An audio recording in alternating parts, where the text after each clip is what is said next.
Thank you, Mr. Chairman. And I understand the importance of reauthorizing that bill, but what is the state of the cyber threat today compared to what it was 10 years ago? Mr. Miller? Thank you for the question, Congressman. I think by any account, the state of the cyber threat today is that it is far more. There are far more threats. We're seeing, we have a different technology environment, including threats such as ransomware, which we weren't really talking about 10 years ago. Threats to operational technology.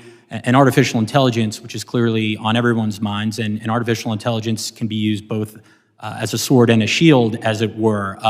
So and also I think it's fair to say that we have even more sophisticated nation-state threat actors. The usual suspects, of course: China, Russia, North Korea, Iran.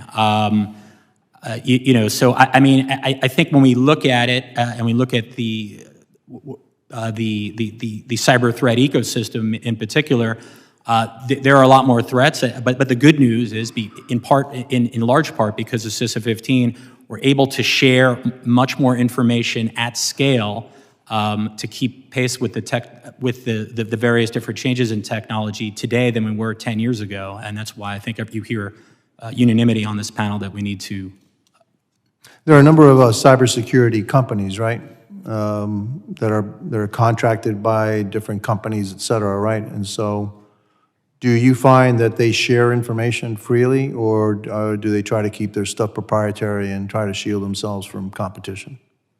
Well, I don't know that I could talk about individual companies' business practices, but I will say, generally speaking, that when we think about automated indicator sharing in particular, we have.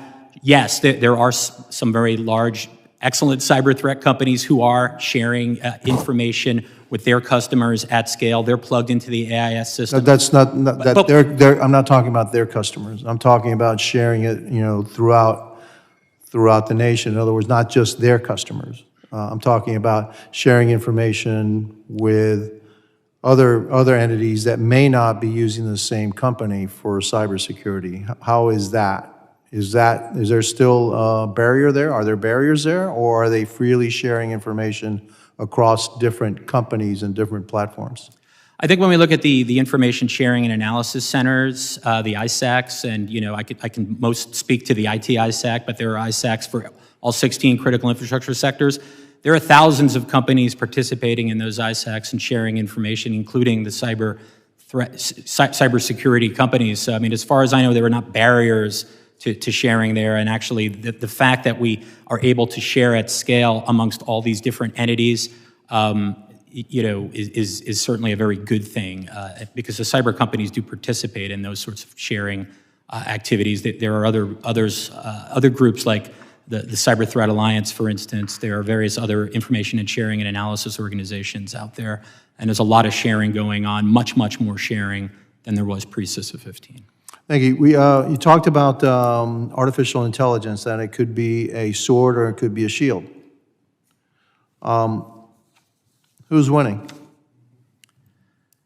I think I'd certainly like to think that the good guys are winning right now. It's probably that's a matter of perspective. When we're trying to hack into somebody else, we're the good guys, so that's a sword. So who's winning, the sword or the shield? Who is keeping pace with who? Is the shield keeping pace with the sword? I think it's hard to generalize, but I think that the way in which artificial intelligence technology is being used by defenders is proving quite effective today. But we really can't let our guard down, because again, the good guys are innovating and so are the bad guys. So we really need to keep. Do you think that it would be a wise move for Congress, for the government to invest in artificial intelligence as a shield? Because we're never going to match our adversaries in terms of the manpower that they pour into this effort. The only way that we can match that is through automation. And do you agree with that, Mr. Schmeck? Is that your name? Sorry. That's correct. Yeah, similar to private sector companies, I think the U.S. government should be investing in artificial intelligence, improving its capabilities. We rely on the U.S. government and its capabilities in both offensive and defensive in nature to support us and protect us. So the more effective you can be, the better protected we're going to be in the end. Thank you so much, and I yield back.